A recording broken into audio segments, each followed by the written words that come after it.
బాయిమ్సా పట్టణంలోని కాలనీలోని తాగునీటి సమస్య పరిష్కారం కోసం UIDF పథకం కింద కేంద్ర రాష్ట్ర ప్రభుత్వం నిధులు నేషనల్ హౌసింగ్ బ్యాంక్ కలిపి 28 కోట్ల రూపాయల నిధులు విడుదల అయినట్లు ఎమ్మెల్యే పవర్ రామారావు పటేల్ తెలియజేశారు. బాయిమ్సాలోని SS జిన్నింగ్ ఫ్యాక్టరీలో బుధవారం విలేకరుల సమావేశం ఏర్పాటు చేసిన సందర్భంగా ఆయన మాట్లాడారు. ఈ నిధులతో పట్టణంలోని తాగునీటి సమస్యల పరిష్కారం అవుతుందని అన్నారు. పైప్ లైన్తో పాటు ట్యాంకుల నిర్మాణం చేపడతామని అన్నారు. అదేవిధంగా అమృత్ మహోత్సవం నిధులు 2,14,00,000 రూపాయల నిధులతో మహాదేవ్ మందిరం చెరువును ఆధునీకరిస్తామని తెలిపారు. అందరికీ నమస్కారం.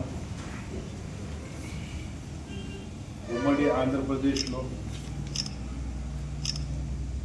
తెలంగాణ తెలుగు రాష్ట్రాల సాంప్రదాయ సంస్కృతి ప్రకారం ఈరోజు భోగి పండుగ, సంక్రాంతి పండుగ నా నియోజకవర్గ ప్రజలకు, ఉమ్మడి ఆంధ్రప్రదేశ్ ప్రజలకు సంక్రాంతి శుభాకాంక్షలు తెలియజేస్తున్నాను.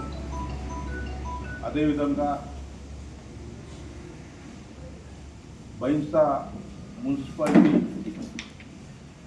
ప్రజలకు దాదాపు కేంద్ర ప్రభుత్వం తరఫున, రాష్ట్ర ప్రభుత్వం తరఫున డ్రింకింగ్ వాటర్ స్కీమ్ కోసం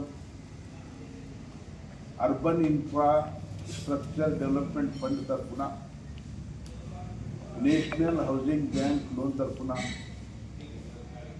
28 కోట్లు కేంద్ర ప్రభుత్వం,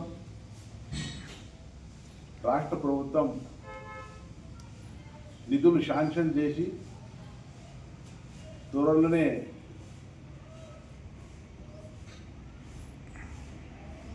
మన టెండర్ పెట్టడం బైంసా వాసులకు శుభవార్త. వాటర్ స్కీమ్ న్యూ కాలనీలో ఇంతవరకు అక్కడ పైప్ లైనింగ్ లేదు, ఓవర్ హెడ్ ట్యాంక్స్ లేవు. దానికోసం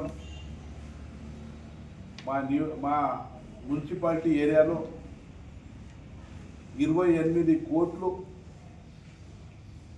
నేషనల్ హౌసింగ్ బ్యాంక్ తరఫున నిధులు విడుదల చేసిన కేంద్ర ప్రభుత్వంకు, రాష్ట్ర ప్రభుత్వంకు నా బైంసా పట్టణ ప్రజల తరఫున శుభాకాంక్షలు తెలియజేస్తున్నాను. అదేవిధంగా కేంద్ర ప్రభుత్వం లక్ష లోపట్ల ఉన్న జనాభా మున్సిపాలిటీలకు అమృత్ మహోత్సవ్ అని సెంట్రల్ గవర్నమెంట్ నుంచి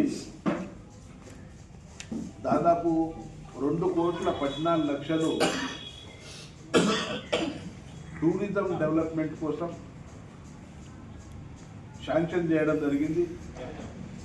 ఈ ఫండ్ 50% కేంద్ర ప్రభుత్వం, 50% రాష్ట్ర ప్రభుత్వం విడుదల చేస్తుంది. ఆ ఫండ్ కూడా జీవో విడుదల చేయడం జరిగింది.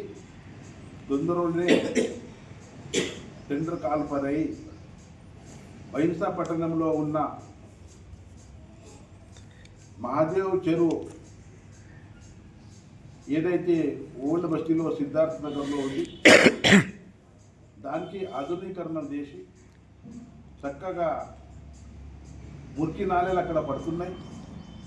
అది కూడా మురికి నాళాలు తీసేసి నీళ్లు శుభ్రంగా చేసి అక్కడ ఘాట్ ఏర్పాటు చేసి ఒక టూరిజం సెంటర్ లాగా చేయటానికి కేంద్ర ప్రభుత్వం 50%, రాష్ట్ర ప్రభుత్వం 50% దాదాపు 2,14,00,000 విడుదల చేసిన కేంద్ర ప్రభుత్వంకు, నరేంద్ర మోదీ గారికి, అదేవిధంగా రాష్ట్ర ప్రభుత్వం గౌరవనీయులు రేవంత్ రెడ్డి గారికి నా పట్టణ ప్రజల తరఫున ప్రత్యేక ధన్యవాదాలు తెలియజేస్తున్నాను.